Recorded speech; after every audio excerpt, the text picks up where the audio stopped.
Hormati Bapak Kepala DPR Kabupaten Kota Barat, teman-teman wartawan dari pers, media yang ada di Kabupaten Kota Barat.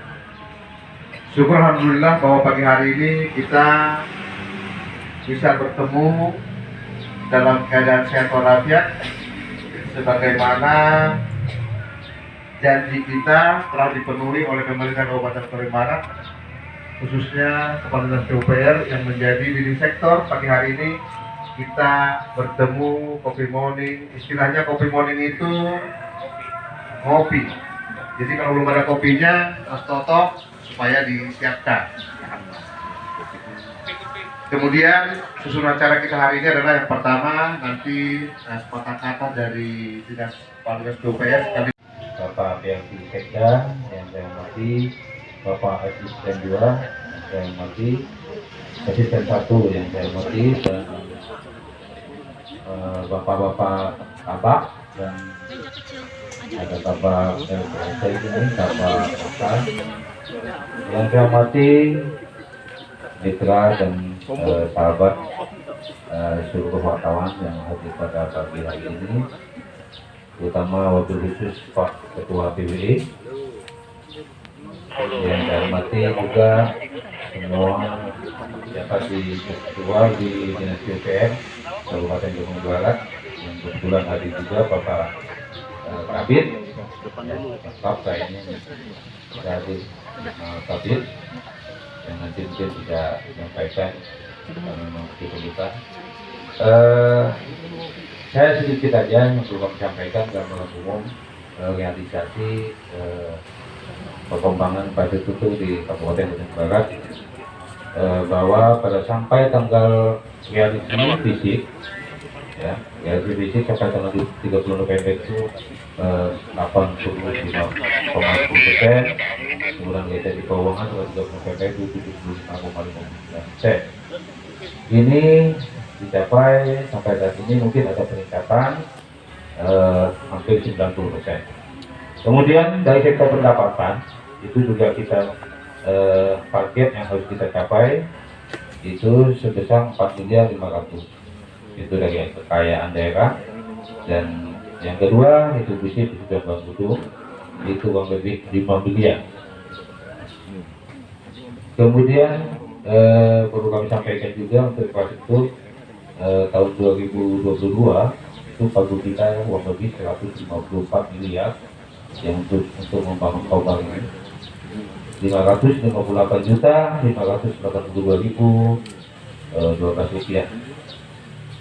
Ini sudah realisasi kurang lebih 124 miliar 1.632.268. Itu yang perlu, itu sebagai gambaran umum terkait dengan ini.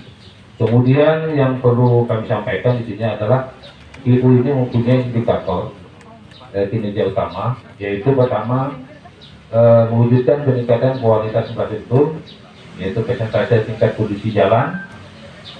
Itu Kabupaten Bandung Barat target kinerja kita tahun 2022 itu 44,73%, dan realisasi yang kita capai itu 57,69%. Jadi ada kenaikan pencapaian dari target tahun 2022 ini. Kemudian persentase penduduk yang mendapat akses air minum itu 100%, dan realisasi 92,73%, jadi hampir 100%. Kemudian penduduk yang sistem air limbah yang memadai itu 100% target, kemudian 93,24%. Kemudian persentase penduduk yang terlayani sistem jalan drainase skala kota tidak terjadi genangan itu 85%, dan realisasinya 84,03%. Kemudian rasio luas daerah irigasi kewenangan kabupaten yang dilayani oleh jaringan irigasi itu 83,35% target, kemudian realisasi 73,50%. Kemudian ketaatan terhadap RTW itu 90% dan realisasinya 99%. Jadi ada kenaikan, Pak. Nah, kemudian untuk SDM kita ada dua, SDM untuk air bersih dan SDM untuk limbah. Jadi ada targetnya telah mencapai sebesar 74%, itu untuk air minum dan air bersih, kemudian sanitasi itu 74,%. Nah, dan yang paling kita lakukan tiap hari adalah ada 6 gerakan yang telah kita lakukan. Pertama adalah gobak, gerakan nol lubang. Nah, ini target kita 1000 titik dan tercapai 1000 lebih. Itu gobak.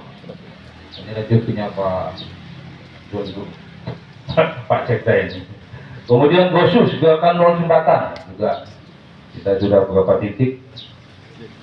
Kemudian proses gerakan sanitasi layak, ini kita juga sudah membongkar jamban, tetapi untuk ini kondisi banjir, jadi kita bertahan, tetapi sudah ada titik-titik yang kita akan bongkar nantinya jamban itu, dan kita sudah siapkan sanitasi, yaitu septic tank komunal, septic tank individual, itu kurang lebih 124 di Kelurahan Mendawai dan Kelurahan Mendawai Seberang, Kelurahan Gajah, Kelurahan Baru, dan Kelurahan Raja Seberang.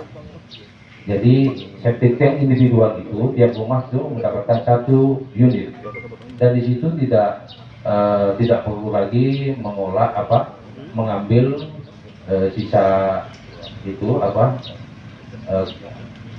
tinjanya itu, tetapi di situ sudah diolah biopolar, sehingga itu ada bola-bola kecil yang merubah bakteri itu menjadi keluarnya itu air bersih. Jadi sudah air bersih, jadi tidak terendam di situ. Itulah kita tempatkan di Mendawai. Kemarin siang juga saya sudah cek dan sudah terpasang.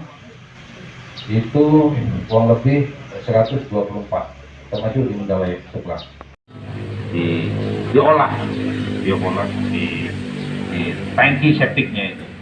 Kemudian gerakan nol jamban, kemudian gerakan baru gerakan tertib pemanfaatan ruang, dan gosek eko itu gerakan sertifikasi tenaga konstruksi. Nah, ini yang kami lakukan, termasuk untuk tata ruang ini kita sudah mengeluarkan SKR ya, SKR untuk tata ruang itu sudah seratusan lebih Kementerian PUPR, sehingga nanti PDN yang telah ditetapkan oleh pemerintah itu, penggunaan produksi dalam negeri itu sudah masuk di dalamnya di situ, sehingga tidak perlu ada lagi kontraktor yang bisa, semua alat-alat untuk pembelian juga sudah ada di situ semua. Nah, ini mungkin nanti kita lakukan ini untuk mencari atau memanfaatkan inovasi ke depan. Kemudian yang terakhir, ini ada inovasi konsorsium bidang jalan yang kemarin mungkin dapat penghargaan dari Menteri Van RB di Jakarta. Kebetulan Bapak PJ Bupati juga hadir. Ini salah satu kegiatan kita konsorsium CSR jalan pasca pandemi COVID-19. Nah, itu kemarin sudah mendapatkan penghargaan dari Menteri Pan RB 45 top inovasi terbaik se-Indonesia. Jadi memang tahun 2002 kita sudah melakukan pembangunan jalan konsorsium dengan CSR, yaitu panjang 15,42, itu yang hibahnya sudah diserahkan, yaitu jalan Simpang Pandau Riam, kemudian jalan Simpang Penyombaan Pandau, itu kurang lebih 15,42 kilo yang sudah diserahkan hibahnya. Kemudian kurang lebih 100,26 masih proses, 100,26 kilo yang masih proses untuk penyerahan hibahnya.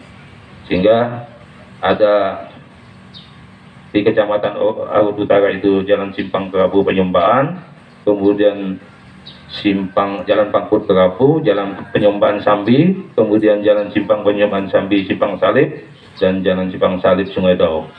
Kota Waringin Lama juga ada jalan Kondang Batu Kota, Batas Lamando, dan jalan Tempayung Sumber Muti. Nah, ini yang perlu nanti dilaksanakan secepatnya. Kemudian Pangkalan Banteng, Jalan Mulia Jadi, Sungai Pulau, Sungai Bedaun, itu 7,2 kilo. Kemudian Jalan Sungai Pulau Aspek Pepet, 2,46 kilo. Pangkalan Lada, Jalan Melawen, Mandala Jaya, Pandu Sanjaya, itu 12,28 kilo. Dan ini sudah dan ini akan dilaksanakan oleh PT Surya Sari Sejati S3.